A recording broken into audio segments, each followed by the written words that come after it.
वैसे जरूरी नहीं है, लेकिन वीडियो को लाइक या फिर डिसलाइक करने की कोशिश जरूर किया करें। तो जैसे इस मूवी का स्टार्ट होता है, हमें मूवी का मेन कैरेक्टर सियोंग दिखाया जाता है और उसकी बेटी का बर्थडे होता है। इसीलिए सियोंग की मदर उसे कुछ पैसे देती है ताकि वो अपनी बेटी को डिनर पर ले जा सके। लेकिन अब सियोंग को और पैसों की जरूरत होती है, तो इसीलिए वो अपनी मदर का एटीएम कार्ड चुरा लेता है। इसके बाद वो अपनी मदर के सारे पैसे चुरा लेता है और पैसों को वो लगा देता है हॉर्स राइडिंग में, और इस गेम में वो 4 मिलियन वॉन जीत जाता है। अब सियोंग ने एक कंपनी से बहुत सारे पैसे उधार ले रखे थे, तो इसीलिए वही लोग उसके पीछे पड़ जाते हैं। इसके बाद वो सियोंग को पकड़ ही लेते हैं और वो उसे काफी मारते हैं। और जब सियोंग उनके पैसे लुटाने के लिए अपने पॉकेट्स चेक करता है, तो वो देखता है कि उसके पास तो पैसे हैं ही नहीं, यानी वो वाले पैसे जिसने हॉर्स राइडिंग में जीते थे। और तब उसे याद आता है कि जब वो इन लोगों से बचकर भाग रहा था तो वो एक लड़की से टकरा गया था, तो जरूर उसी लड़की ने ही उसकी जेब काट ली। अब क्योंकि सियोंग के पास पैसे तो होते ही नहीं, तो इसीलिए वो लोग उसे 1 महीने का और टाइम देते हैं जिसमें कि वो उनके पैसे लौटा दे। इसके बाद सियोंग कुछ पैसों का अरेंज करता है और अपनी बेटी को डिनर पर ले जाता है। इसके बाद सियोंग जल्दी से स्टेशन पर पहुंचता है, लेकिन अनलकीली उसकी ट्रेन तो मिस हो गई थी। और जब सियोंग वहां पर बैठकर ट्रेन की आने का वेट कर रहा था कि तभी अचानक से उसके पास एक आदमी आता है, और ये अननोन पर्सन था, यानी सियोंग उसके बारे में कुछ नहीं जानता था। फिर वो अननोन पर्सन सियोंग को कहता है कि मैं तुम्हारे साथ एक गेम खेलना चाहता हूँ। वो सियोंग को कहता है कि अगर तुम इस गेम में जीत गए तो मैं तुम्हें 1 लाख वॉन दूंगा। तब इतने सारे पैसों का सुनकर सियोंग ये गेम खेलने के लिए एग्री हो जाता है। इसके बाद सियोंग काफी मार खाने के बाद ये गेम जीत जाता है, यानी वो 1 लाख वॉन हासिल कर लेता है। इसके बाद वो अननोन पर्सन सियोंग को एक कार्ड देता है, ये कहते हुए कि अगर तुम और पैसे जीतना चाहते हो तो इस कार्ड पर जो नंबर लिखा हुआ है उस पर कांटेक्ट करना। इसके बाद सियोंग जब अपने घर जाता है तो उसकी मदर उसे कहती है कि तुम्हारी बेटी अगले साल अपने स्टेप फादर के साथ यूएस में शिफ्ट हो रही है। यहाँ पर हमें ये पता चलता है कि सियोंग की डिवोर्स हो गई है और उसकी वाइफ ने दूसरी शादी भी कर ली है। लेकिन सियोंग कभी भी ये नहीं चाहता था कि उसकी बेटी उससे दूर जाए, लेकिन उसे बहुत सारे पैसे चाहिए होते हैं अपनी बेटी की कस्टडी वापस लेने के लिए, तो इसीलिए सियोंग उस कार्ड वाले नंबर पर कॉल करता है। इसके बाद सियोंग को एक गाड़ी में लाया जाता है जहाँ पर और भी लोग थे, लेकिन फिर उन सारे लोगों को बेहोश कर दिया जाता है। और जब उन सब लोगों की आंख खुलती है तो वो खुद को एक फैसिलिटी में पाते हैं जहाँ टोटल 456 लोग थे, और वो वहाँ पर एज अ प्लेयर थे क्योंकि उन सबको एक यूनिफॉर्म भी पहनाया हुआ था। इस फैसिलिटी का होस्ट यानी लीडर एक आदमी था जो कि फ्रंट मैन था वहाँ पर, और वो सब पर नजर रख रहा था। अब यहाँ पर एक कॉमन चीज थी कि जितने भी लोगों को वहाँ पर लाया गया था उन सब ने कर्जे लिए हुए थे बहुत ज्यादा। सियोंग वहाँ पर प्लेयर नंबर 1 से मिलता है जो कि एक बूढ़ा आदमी था। उस बूढ़े आदमी को ब्रेन ट्यूमर था, यही वजह थी कि वो यहाँ पर आया था क्योंकि उसकी लाइफ तो वैसे भी खत्म ही होने वाली थी। इसके बाद वहाँ पर 2 प्लेयर्स जिनमें लड़की का नाम सैब्यूक और लड़के का नाम जेंग होता है, उनके बीच फाइट होती है। अब यहाँ पर सैब्यूक वही लड़की थी जो सियोंग के पैसे लेकर भाग गई थी, यानी उसी ने उसकी जेब काटी थी। सियोंग तो उसे देखते ही पहचान लेता है, इसीलिए वो अपने पैसे मांगने के लिए उसके पास जाता है। तभी वहाँ पर कुछ गार्ड्स आ जाते हैं जिन्होंने पिंक कलर का यूनिफॉर्म पहना था और उनके फेस अच्छी तरह से कवर्ड थे। गार्ड्स उन सभी प्लेयर्स को बताते हैं कि तुम्हें यहाँ पर टोटल 6 गेम्स खेलनी होगी और जो इस गेम का विनर होगा उसे बहुत सारे पैसे मिलेंगे।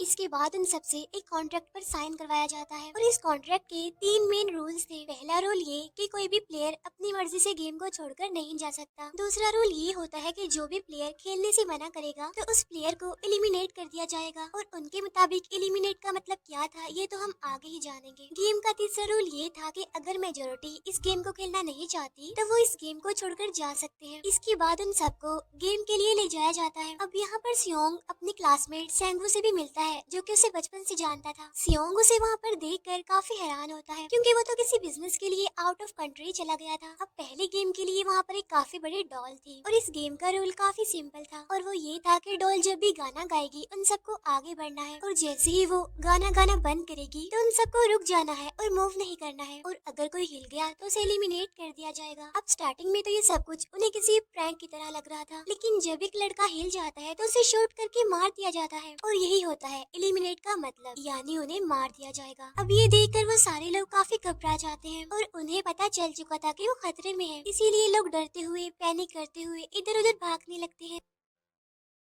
लेकिन अब क्योंकि गेम का रूल था, इसीलिए जो भी हिलता है उसे मार दिया जाता है और जितने भी सर्वाइवर होते हैं वो किसी न किसी तरह इस गेम को कंप्लीट कर ही लेते हैं। लेकिन जो लोग मर जाते हैं उनकी डेड बॉडीज को वहाँ से ले जाया जाता है और अब 456 प्लेयर्स में से सिर्फ 255 ही रह गए थे। अब क्योंकि वो सारे प्लेयर्स इतना ज्यादा डर जाते हैं कि अब कोई भी गेम खेलना नहीं चाहता था। लेकिन जैसा कि रूल नंबर 3 था कि अगर मेजोरिटी चाहे तो वो ये गेम स्किप कर सकती है, तो इसीलिए उनका लीडर यानी फ्रंटमैन वोटिंग करवाता है। लेकिन इससे पहले उन्हें प्राइज मनी दिखाई जाती है, यानी जो विनर को मिलेगी। लेकिन इन केस अगर कोई गेम को छोड़कर चला जाएगा तो ये सारे पैसे मरे हुए प्लेयर्स की फैमिलीज को मिल जाएंगे और ये prize money total 45 billion won होती है। इसके बाद वोटिंग करवाई जाती है जिसमें मेजोरिटी इस गेम को खेलना नहीं चाहती थी, तो इसीलिए गेम को यहीं पर स्टॉप कर दिया जाता है। लेकिन अगर कभी फ्यूचर में वो लोग चाहें तो इस गेम को रीज्वाइन कर सकते हैं। इसके बाद सभी लोगों को उनके घरों पर छोड़ दिया जाता है। नेक्स्ट डे सियोंग पुलिस स्टेशन जाता है और वहाँ पर वो पुलिस को सारी बात बता देता है, लेकिन उन लोगों को सियोंग की बातों पर यकीन नहीं होता और उल्टा वो लोग उसे पागल समझने लग जाते हैं। इसके बाद सियोंग उन्हें वही वाला कार्ड दिखाता है, लेकिन हैरान कर देने वाली बात तो ये है कि उस पर जो नंबर था वो रॉन्ग था। इसके बाद सियोंग जब घर जाता है तो उसकी मदर वहाँ पर नहीं होती। उधर सियोंग का क्लासमेट सेंगवू अपनी मदर को छुप कर देख रहा होता है और तभी वहाँ पर सियोंग भी आ जाता है। यहाँ पर सेंगवू अपसेट होते हुए सियोंग को बताता है कि मेरे ऊपर 6 बिलियन का कर्ज है। वो बताता है कि मैंने क्लाइंट्स के पैसे लेकर स्टॉक मार्जिन में लगा दिए थे, लेकिन अनलकीली वो सारे पैसे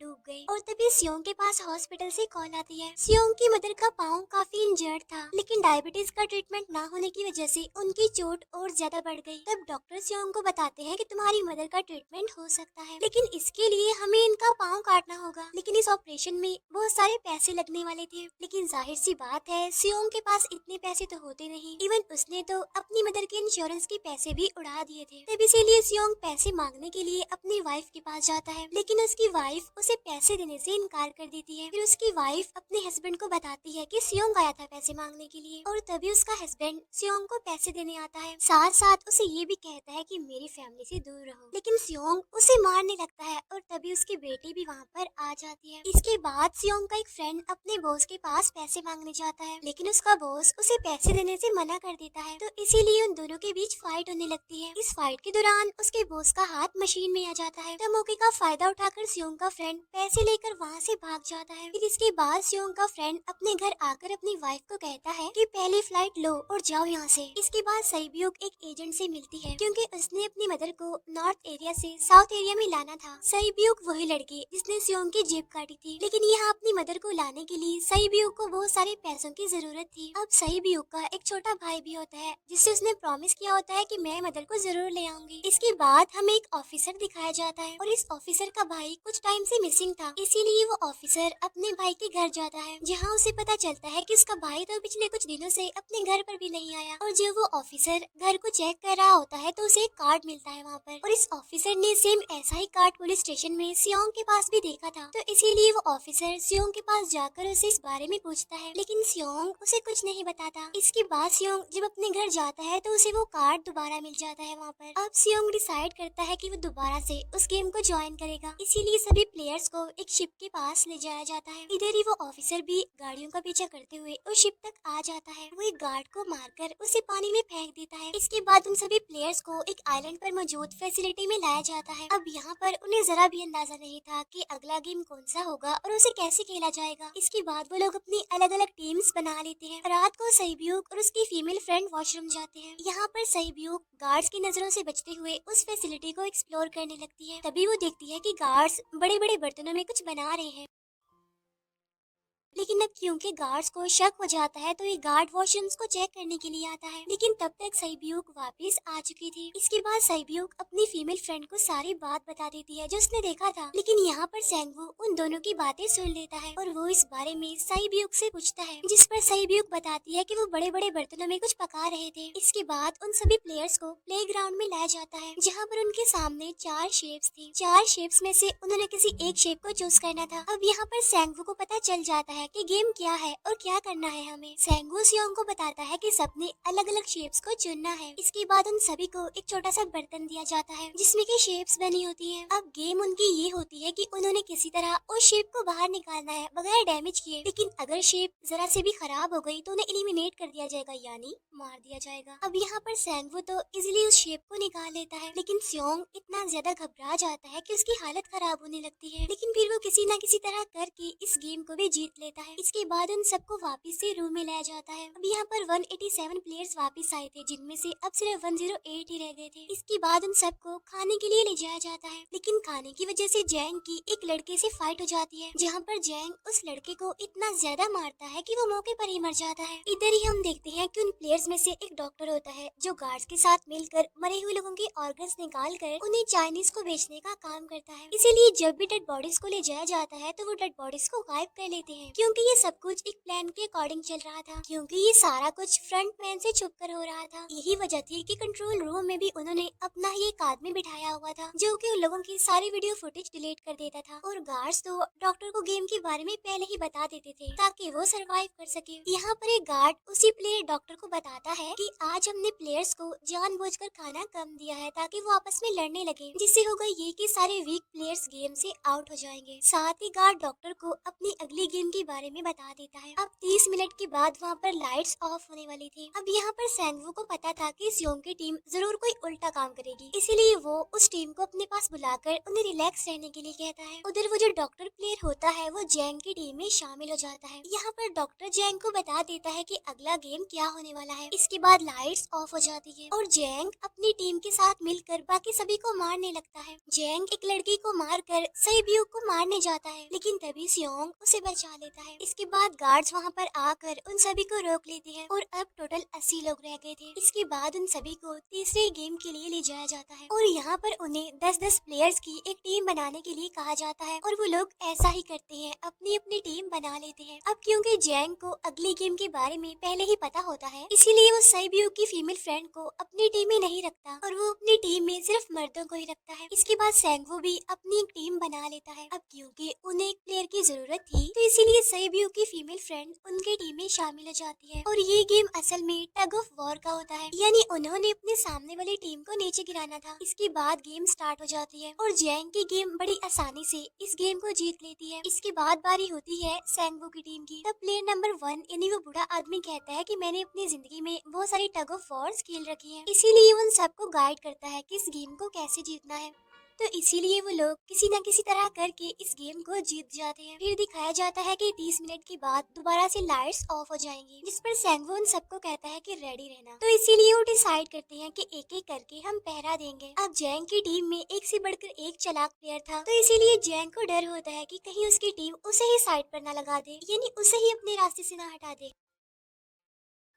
दूसरी तरफ डॉक्टर और गार्ड्स मिलकर डेड बॉडी की ऑर्गन्स निकाल रहे होते हैं और इन ऑर्गन्स को डिलीवर करने जाना था गार्ड नंबर 28 एंड 29। तब वो सभी एक डेड बॉडी के बारे में बातें करने लगती हैं जिसकी सिर्फ एक किडनी थी और वो उसे ज़ॉम्बी कह रहे थे। अब यहाँ पर जो गार्ड नंबर 29 था, यानी जिसने वो ऑर्गन्स डिलीवर करने जाने थे, वो कोई और नहीं बल्कि वो ऑफिसर था जो गार्ड के बेस में वहाँ पर आया था, और ये सब बातें सुनकर उसे शक होता है कि शायद ये लोग मेरे भाई की बात कर रहे हैं क्योंकि उसकी भी एक ही किडनी थी। इसके बाद नंबर 28 और 29 यानी वो ऑफिसर ऑर्गन्स को डिलीवर करने के लिए चले जाते हैं। रास्ते में वो ऑफिसर नोटिस करता है कि टनल में तो बॉम्ब लगा हुआ है। तब नंबर 28 उसे बताता है कि जब हम यहाँ से बाहर निकलेंगे तो इस जगह को ब्लास्ट कर दिया जाएगा। अब यहाँ पर वो ऑफिसर नंबर 28 से और इन्फॉर्मेशन लेने की कोशिश करता है, इसीलिए नंबर 28 को उस पर डाउट होने लगता है, इसीलिए वो उस ऑफिसर को अपना फेस दिखाने के लिए कहता है। अब यहाँ पर वो ऑफिसर अपना फेस भी दिखा देता है, साथ साथ वो नंबर 28 पर गन पॉइंट भी कर देता है। साथ साथ वो ऑफिसर उससे एक किडनी वाली आदमी के बारे में पूछता है कि वो कौन है जिसे तुम ज़ॉम्बी कहते थे, जिस पर वो नंबर 28 उसे कहता है कि वो तो एक लड़की थी। अब यहाँ पर नंबर 28 उस ऑफिसर को कहता है कि तुम लीडर के रूम में जाकर सारी इन्फॉर्मेशन देख सकती हो, वहाँ पर सबका डाटा है। ये जानने के बाद वो ऑफिसर नंबर 28 को मार डालता है। उधर वो डॉक्टर गार्ड से अगली गेम के बारे में पूछता है, लेकिन इस बार गार्ड्स को भी अगली गेम के बारे में पता नहीं होता। तब इसीलिए डॉक्टर को गुस्सा आ जाता है और वो एक गार्ड को पकड़ लेता है और उनकी फाइट होने लगती है। इसी फाइट में डॉक्टर डॉक्टर उस गार्ड को मार कर वहाँ से भाग जाता है। इसके बाद एक गार्ड भी उसका पीछा करता है और वो दोनों प्लेग्राउंड में आ जाते हैं। यहाँ पर गार्ड डॉक्टर को अपनी बातों में फंसा कर उसे मारने वाला होता है, लेकिन तभी लीडर यानी फ्रंटमैन आकर उसे मार डालता है और बाद में उस डॉक्टर को भी मार डालते हैं। साथ साथ इन्हें वहीं पर नंबर 28 की डेड बॉडी भी मिल जाती है, जिससे इन्हें ये पता चल जाता है कि फैसिलिटी में कोई घुस गया है। उधर वो ऑफिसर लीडर यानी फ्रंटमैन के रूम तक पहुंच जाता है। तब वो चेक करते करते एक ऐसे रूम में जाता है जहाँ पर सबके रिकॉर्ड्स थे, और जब वो ऑफिसर रिकॉर्ड चेक कर रहा होता है तो उसे सभी विनर्स की एक लिस्ट मिलती है, जिसमें उसके भाई का भी नाम था, यानी वो भी कभी विनर था। उधर सभी प्लेयर्स को फोर्थ गेम के लिए ले जाया जाता है, जहाँ पर उन सबको अपना अपना पार्टनर चुनने के लिए कहा जाता है, और वो प्लेयर्स करते भी ऐसा ही है, अपना अपना पार्टनर चुन लेते हैं। सही भी की फीमेल फ्रेंड भी अपना पार्टनर ढूंढने की कोशिश करती है, लेकिन कोई भी उसका पार्टनर बनने को तैयार ही नहीं था। इसके बाद सभी प्लेयर्स को 10-10 मार्बल्स दिए जाते हैं। असल में ये गेम ऐसी होती है कि एक प्लेयर को अपने पार्टनर से सारे मार्बल्स लेने होते हैं बगैर कोई जोर जबरदस्ती किए, और जो दूसरा पर्सन होगा यानी जिसके पास मार्बल्स नहीं होंगे उसे मार दिया जाएगा। फिर सैंगवू और सियोंग का फ्रेंड ऑड और इवन का गेम खेलते हैं, जिसमें कि उन्होंने गेस करना था कि सामने वाले के हाथ में कितने मार्बल्स हैं। अब यहाँ पर सियोंग का फ्रेंड सैंगवू के सारे मार्बल्स जीत जाता है, जिसकी वजह से लास्ट में सैंगवू के पास सिर्फ एक ही मार्बल बचता है। अब क्योंकि सैंगवू को पता चल चुका था कि अब वो बच नहीं पाएगा, इसीलिए वो सियोंग के फ्रेंड को अपनी बातों में फंसा कर उसे ये यकीन दिलाता है कि अगर हम में से कोई भी हार गया तो हारे हुए लोगों का मैच दोबारा करवाया जाएगा। अब यहाँ पर सैंगवू धोखे से सियोंग के फ्रेंड के सारे मार्बल्स चेंज कर देता है। इसके बाद सैंगवू मार्बल्स लेकर गार्ड को दे देता है और वहाँ से बाहर चला जाता है, और जब सियोंग का फ्रेंड मार्बल्स चेक करता है तो वहाँ पर पत्थर होते हैं। उधर प्लेयर नंबर 1 यानी उस बूढ़े आदमी की हालत खराब हो रही थी, इसीलिए वो तो इधर उधर घूम रहा था, लेकिन सियोंग किसी तरह उसे खेलने के लिए एग्री कर लेता है। अब यहाँ पर वो दोनों यानी वो बूढ़ा आदमी और सियोंग भी इवन ऑड खेलते हैं। अब इनमें से वो बूढ़ा आदमी सियोंग के सारे मार्बल्स जीत जाता है, लेकिन लास्ट राउंड में वो बूढ़ा आदमी भूल जाता है कि उसने क्या चूज किया था। तो यहाँ पर सियोंग उसी बातों में फंसा कर उसके सारे मार्बल्स ले लेता है, लेकिन यकीन मानिए कि वो बूढ़ा आदमी काफी चालाक था। उसने एक मार्बल अपने पास ही रखा हुआ था और वो दोबारा से इधर उधर घूमने लगता है। अब यहाँ पर सियोंग उसे रिक्वेस्ट करता है कि प्लीज मेरे साथ एक और गेम खेलो ना। तब यहाँ पर वो बूढ़ा आदमी कहता है कि मुझे पता है कि तुमने सारे मार्बल्स धोखे से लिए हैं मुझसे। वो कहता है कि मुझे सब पता था, बस मैं पागल बनने की एक्टिंग कर रहा था।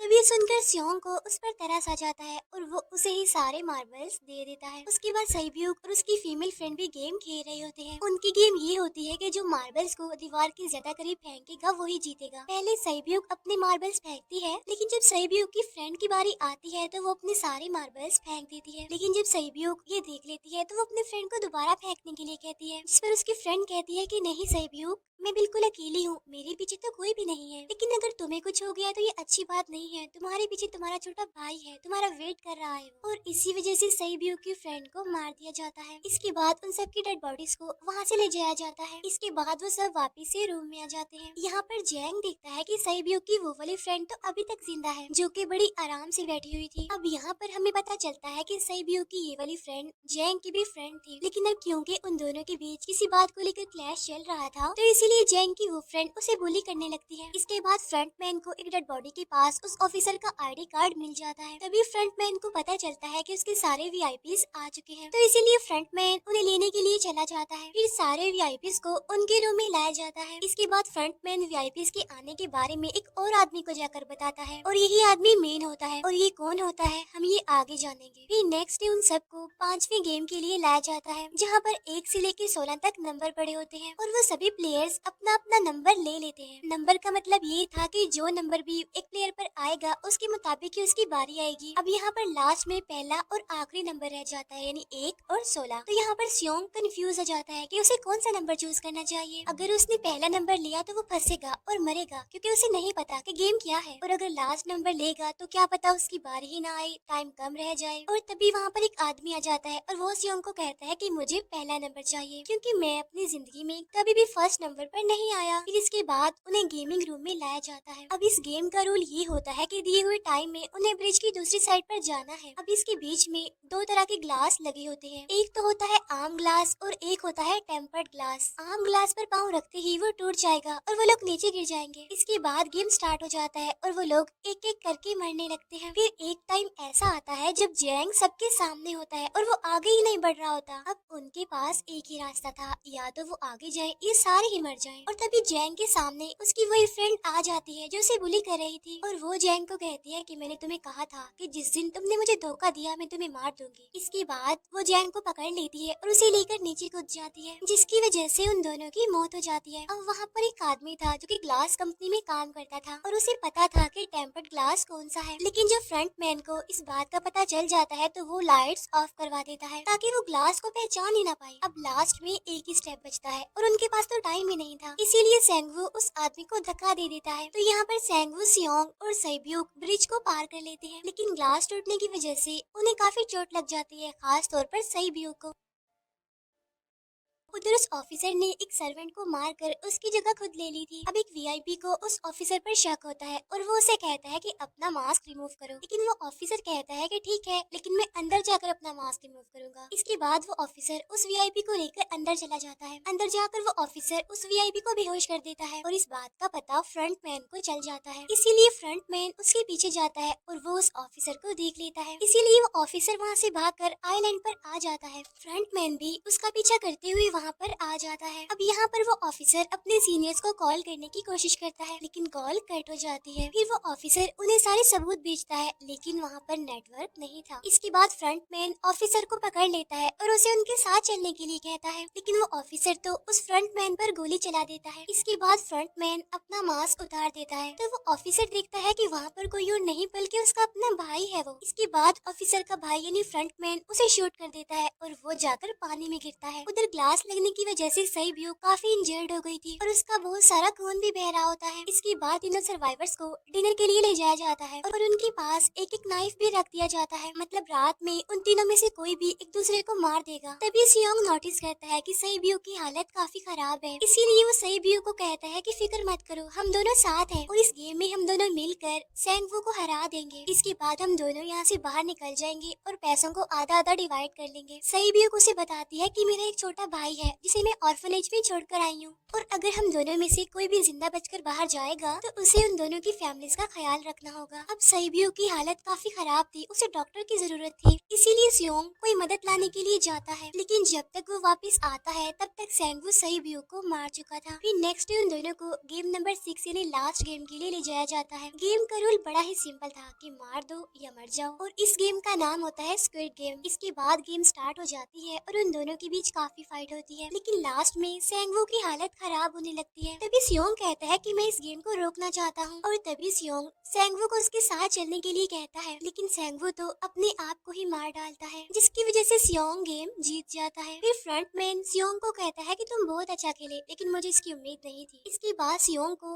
उसके घर पर छोड़ दिया जाता है और उसके पास एक एटीएम कार्ड भी था, और जब सियोंग उस एटीएम कार्ड को जाकर चेक करता है तो वो दिखता है कि सारे पैसे उसके अकाउंट में भेज दिए जाते हैं। इसके बाद सियोंग अपने घर जाता है, लेकिन तब तक उसकी मदर की डेथ हो जाती है। इसके बाद हमें एक साल बाद का सीन दिखाया जाता है, जहाँ पर हम देखते हैं कि सियोंग की हालत काफी खराब हो गई है, यानी वो काफी नशा करने लग गया है और उसने अब तक उन पैसों को हाथ तक नहीं लगाया। एक दिन एक फूल बेचने वाली औरत सियोंग के पास आती है और वो उसे सेम वैसा ही कार्ड देती है जिसमें एक एड्रेस लिखा हुआ था, और फिर सियोंग उस एड्रेस पर जाता है जहाँ पर उसे पता चलता है कि ये सारा किया धरा किसी और का नहीं बल्कि उस बूढ़े का है, प्लेयर नंबर 1 का, और वो अभी भी जिंदा है। यहाँ पर वो बूढ़ा आदमी सियोंग को बताता है कि मैं अपनी लाइफ से बोर हो चुका था और ये सारे गेम मैंने अपने क्लाइंट्स के साथ मिलकर बनाई ताकि मैं लोगों को मरता हुआ देखकर एंजॉय कर सकूं, लेकिन हाँ, हमने किसी को मजबूर नहीं किया था ऐसा करने के लिए, और मैंने गेम में इसीलिए पार्टिसिपेट किया क्योंकि गेम देखने से ज्यादा उसे खेलने में मजा आता है। वो कहता है जो पैसे तुम्हारे पास है वो मेरे ही हैं, और ये कहते ही उस बूढ़े आदमी की मौत हो जाती है। इसके बाद सियोंग सैब्यूक के छोटे भाई के पास जाता है और उसे लेकर वो जाता है सेंगवू की मदर के पास, और वो सेंगवू की मदर को कहता है कि इस बच्चे का ख्याल रखना, साथ साथ वो उसे एक बैग भी देता है जिसमें बहुत सारे पैसे होते हैं। इसके बाद सियोंग स्टेशन पर जाता है जहाँ पर उसे वही अननोन पर्सन मिलता है जो कि उसे मूवी के स्टार्ट में भी मिला था। यहाँ पर सियोंग उसका पीछा भी करता है, लेकिन तब तक वो भाग चुका था। फिर सियोंग उस कार्ड वाले नंबर पर कॉल कॉल करता है और वो पूछता है कि तुम लोग कौन हो और लोगों के साथ ऐसा क्यों कर रही हो, क्यों खेल रही हो लोगों की जिंदगी से। लेकिन आगे से उसे रिस्पॉन्स आता है कि सियोंग, अगर तुमने जिंदा बचना है तो प्लेन में चढ़ जाओ। और इसी के साथ ही मूवी यहीं पर एंड हो जाती है। Thank you for watching.